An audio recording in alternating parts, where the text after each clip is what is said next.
Hey guys, my name is Danish and welcome back to my channel, and today we are going to talk about the Portuguese Grand Prix. It was a mixed bag of a race with a few highs, a few lows and some stuff to talk about, so let's just get started.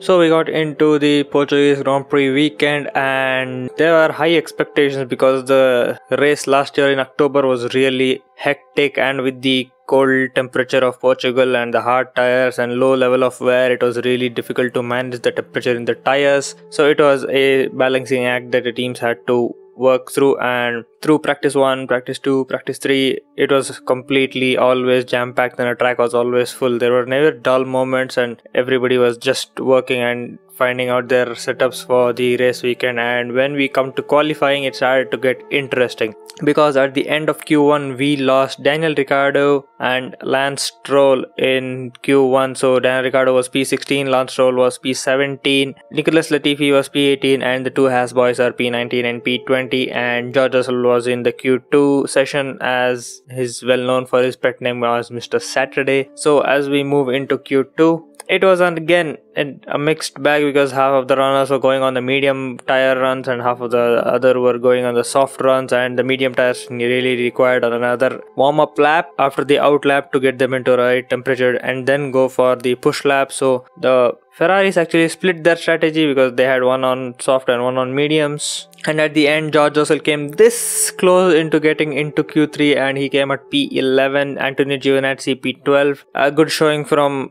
Alonso at P13, Yuki Tsunoda P14, and Kimi Raikkonen P15. And Kimi was, I think, blocked or he was in traffic, I don't remember, but he was really frustrated in Q2. And let's then go to Q3, and Q3 was also interesting because I'll come from the bottom to the top. We have Vettel P10, somewhat of a good showing as the other Aston Martin was out in Q1 itself. Then Pierre Gasly in P9, Charles Leclerc in Ferrari in P8, Lando Norris in P7, a good showing, but Daniel Ricciardo was not really that good because he was a second off of his position from his teammate. Another good showing from Ocon in the Alpine, Carlos Sainz P5 in the Ferrari. Now the top 4. The typical arrangement we'll have is Mercedes, Red Bull. So it was again the same scenario here, but in a different order because Perez was P4, Verstappen came P3, Hamilton came P2, so Bottas came P1 with a good lap, and neither of them improved on their final run. They all lost time because the wind picked up in Q3, and yeah, so it was not that much of a...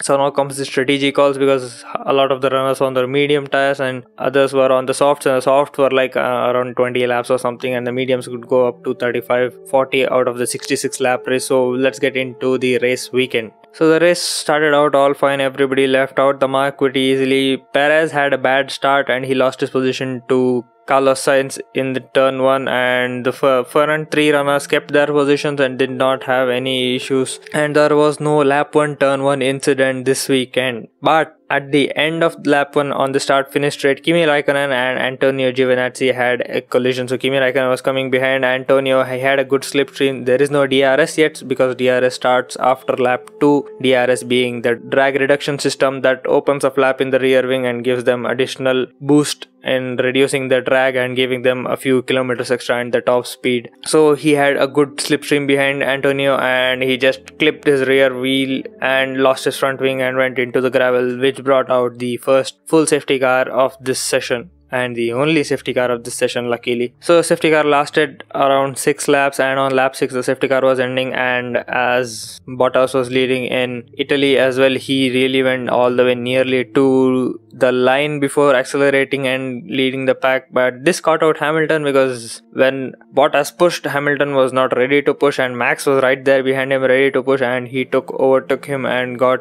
P2 from Lewis, and Lewis was right behind Max in P3. So after about 5 laps of Hamilton running right behind Max Verstappen and being in the slipstream, getting DRS constantly on each lap. On lap 11, Lewis Hamilton took back P2 from Max Verstappen, and the status quo in the top 3 was set again. But the interesting thing was the top 3 were running in a pack in the front. Number 4 Sainz was 7 seconds behind on lap 14, so this is what, half a second on each lap that number 4 was losing to the top 3 leaders, which was really interesting because the 3 of them were just running away of the whole pack at the behind them. Then there were a few overtakes between Perez, Norris, and all of them were fighting, and Daniel Ricciardo was doing his charge from the back, so Perez takes Norris for P4 on lap 15. Ricciardo takes Sebastian for P10, and on lap 20 we had the biggest shuffle. So Lewis Hamilton overtook Bottas on lap 20 and took the lead. Bear in mind, Bottas was P1 when he started the race and he was P1 all the way till here, but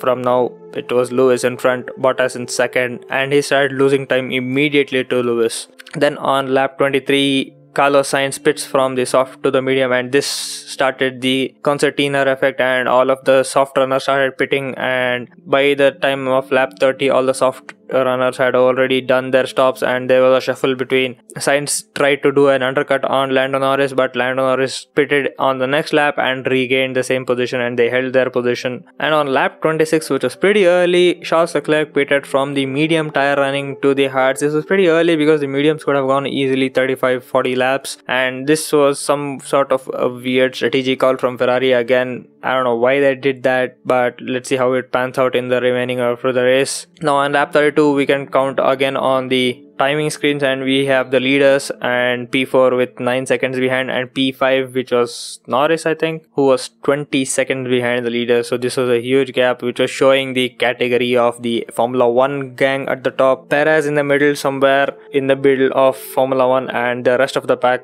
which was Formula 1.5 or the best of the rest, which was an interesting thing to see because it was a huge margin at 32 laps to have around 30 seconds between the front runner and P5. Now around lap 35 was where the medium runners would start pitting for their second and final stint, which was Max was the first one to blink and he pitted on lap 36. Bottas was ahead of him and he pitted on lap 37, but the undercut really helped Max to regain the position in coming into P2 ahead of Valtteri Bottas. Right at the moment when Valtteri came out of the pits, Max was right behind him, and Valtteri did not have any temperature in the tires because there was no temperature in the track, and hards take a lot more time to get heated up. So on the smaller straight between turn 4 and turn 5, Max overtook Valtteri and took P2. Now on the next lap itself, Lewis also pits because Max was gaining time, and if they mess up the pit stop, they still have to have Lewis in front, so they pitted him immediately, and Lewis regained his position and he was in P2, but not behind Max. He was behind Sergio Perez, who hadn't pit yet, so it was Perez, Lewis, Max and Bottas. But technically after Perez pits, he would slot back into P4, so it was not a big deal, and he was around 10 seconds ahead of Hamilton, and he was losing time because he was running so long, because Checo is really good with maintaining tires, so they just left him out there. Perez was leading and he was lapping the slow runners at the back, and when he came to Nikita Mazepin, who was shown 5 blue flags, he did not yield and slowed down the leader, which is a big deal because when you're a back marker, you cannot slow down a leader, you have to move out of the way, and you get a 3 flags before you are getting investigated for a penalty. And Nikita Mazepin didn't yield for 5 blue flags and he got a penalty of 5 seconds. So the third race of the season, and Nikita Mazepin has an event to show for all 3 races. Not a great showing for the Russian. And then Alonso on the hards was really showing his strength, and the tires were probably working very nice with the Alpine as they were with the Mercedes as well. He started overtaking people, and on lap 51 he took Daniel Ricciardo for P9, and then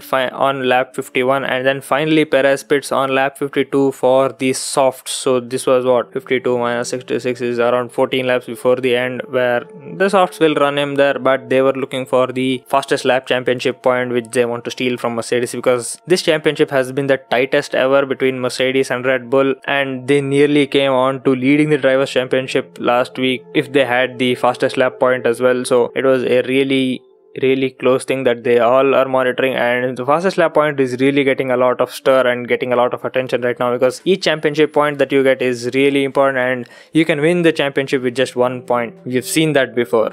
And then it was a Mercedes of Lewis Hamilton charging away at the front. Valtteri Bottas was nowhere to be seen. He was just minding his own business in P3. He really did not have the strength that Lewis was showing, and Max also did not have the power on the straights to overtake a Mercedes so easily. So on the other overtakes, we have Antonio Giovinazzi taking Vettel for P12 on lap 56. Alonso takes P8 from Carlos Sainz. Now Carlos Sainz had pitted very early on lap 26, so he was losing performance on his tire, and the strategy call was really weird, as I said before. So it was not the best of Ferrari showing themselves. They did this with Vettel last year, now they're doing it with Sainz. The cycle continues, I see. And then Stroll takes Vettel for P13 on lap 60. Mick Schumacher overtakes Latifi for P17 on lap 63, and again George Russell was nowhere to be seen because he was just dropping places from P11 all the way back to relegation in the back 4, because as he said, whenever he got close to a car, his car would not work properly and he would lose performance and lose downforce. And yeah, the Williams still needs a long way to come becoming a part of the best of the rest gang, but right now they're relegated to bottom step with the Haas. Now, because there was a lot of gap between Valtteri Bottas in P3 and Perez in P4, they pitted Valtteri for a set of softs so he can go for the fastest lap. Now, because Bottas pitted, there was a huge gap for Max to pit because he got a free pit stop, so he also pitted for softs to go for the fastest lap. But they all started pushing in, and then Lewis could not pit because he was just one lap left to the final lap, so he couldn't really pit, have an out lap, and then do one full fastest lap. So in the end, Valtteri Bottas and Max Verstappen came running to the finish line where Lewis had already finished and was 25 seconds ahead of them. Max Verstappen crossed the line. He got the fastest lap time. Before that, Valtteri was already holding the fastest lap and Max took it away from him. But at the end, when they checked the footage, Max crossed the bounds into turn 14 and he lost the fastest lap, so the fastest lap point went to Valtteri Bottas. So that was really confusing because in the post-race interview, Max said they were not monitoring turn 14 in the track limits, but before the race they did clearly mention that turn 1, turn 4, turn 5, turn 14 and turn 15 are being monitored for track limits, and the first 4 turns are the red and white curb and turn 15 was the white line. And I guess Max did not get this memo, and there was a lot of controversy and a lot of comments on social media about comparing it to Bahrain, but Bahrain was a mix-up of regulations from the race director. These were a lot more clear-cut, so there is no argument over here, and Max lost that fastest lap and Valtteri Bottas got it. So Mercedes got the extra point and a bit more edge in the Drivers and Constructors Championship. So that was the Portuguese Grand Prix race weekend. So it was not a boring race, but not a really exciting one. So we had some excitement in the beginning with the safety car. We had an excitement in the end with the pit stops and fastest lap running for the last 10 laps. And a bit of overtakes in the middle with Norris and Perez, Alonso charging through the field, Ricciardo charging through the field. So it was a really interesting mix of racing that went on through this weekend. So if you like this video, give this video a like, get subscribed to my channel and comment down below if I missed anything in this race weekend, and I'll pin your comment. Get subscribed to my channel and ring the bell icon for notifications of all of my future videos. And as always, stay home, stay safe. I'm gonna see you guys in the next one. Peace.